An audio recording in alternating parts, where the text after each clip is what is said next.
Mowgli ఇంకా బుల్బుల్. ప్రతిరోజులానే Mowgli, బుల్బుల్ ఇద్దరు అడవికి వెళ్లారు. అక్కడ వారికి ఒక చిన్న పక్షి కనిపించింది. పాపం, అప్పుడే పుట్టిన చిన్న పక్షి ఇంకా కళ్ళే తెరవలేదు. ఎగరడానికి రెక్కల్లేవు. వాళ్ళ అమ్మ కోసం ఏడుస్తోంది.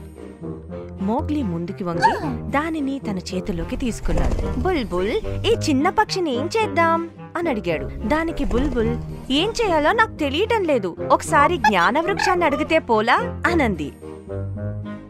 అయ్యో పాపం, ఆ చిన్న పక్షి గూట్లో నుంచి పడిపోయింది.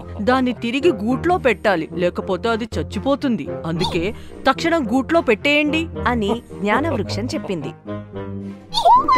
మోగ్లీ ఆ బుల్లిపిట్టని తీసుకుని అడవిలోకి వెళ్ళాడు. అక్కడ ఒక అందమైన గూడు కనిపించింది. ఆ గూట్లో ఆ బుల్లిపిట్టను పెట్టేశాడు. కొత్తగా వచ్చిన ఈ చిన్ని పిట్ట గూట్లో ఉన్న ఇతర పక్షులకి నచ్చలేదు. దీన్ని బయటికి తీసుకెళ్ళిపో అంటూ మోగ్లీపై అరవడం మొదలెట్టాయి. మోగ్లీ తిరిగి జ్ఞానవృక్షం దగ్గరకు వచ్చాడు. జ్ఞానవృక్షం నవ్వుతూ, అయ్యో అలా కాదు, అది ఏ గూటికి చెందిందో ఆ గూట్లో దాన్ని పెట్టాలి. దానికంటూ ఒక ప్రత్యేకమైన గూడు ఉంటుంది, దాన్ని నువ్వు కనుక్కోవాలి అని చెప్పింది. మోగ్లీ, బుల్బుల్ కి ఇప్పుడు ఏం చెయ్యాలో అర్థమైంది. వాళ్ళు అడవిలో వెతుకుతూ నడవసాగారు. వారికొక విచిత్రమైన గూడు కనిపించింది. దాంట్లో నుంచి ఒక చిన్న పిట్ట బయటకొచ్చింది. అదిగో అదిగో, అదే గిజిగాడు అంటూ బుల్బుల్ అరిచింది. తరువాత అస్సలు గూడే లేని చిన్న పక్షులు వారు చూశారు. పెద్ద చెట్టుకి చేసిన రంధ్రంలో అవి తలదాచుకుంటున్నాయి. అవి వడ్రంగి పిట్టలు అని బుల్బుల్ చెప్పింది. తరువాత వారు చాలా చిన్న గూడు చూశారు. బుల్బుల్ నవ్వుతూ, ఓహో, అది హమ్మింగ్ బర్డ్, దానిని పోకంత పిట్ట అంటారు. ఇవి ఎంత చిన్నగా ఉంటాయంటే అంత చిన్నగా ఉంటాయి. ఈ బుల్లిపిట్ట ఉంది చూసావు, ఇది కూడా వాటి గూడును పగలగొట్టేస్తుంది తెలుసా అని అంది.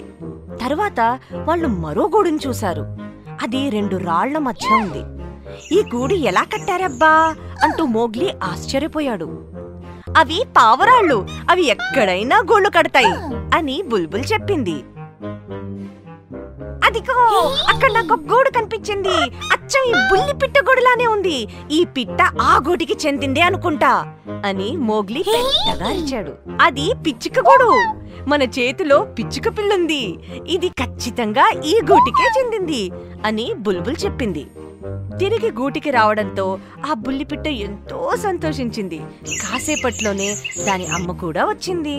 తన బిడ్డ కోసం పోగు చేసి తీసుకొచ్చిన ఆహారాన్ని ప్రేమగా తినిపించింది. బుల్లిపిట్ట వాళ్ళ అమ్మ దగ్గరకు చేరుకోవడంతో మోగ్లీ, బుల్బుల్ ఎంతో సంతోషించారు.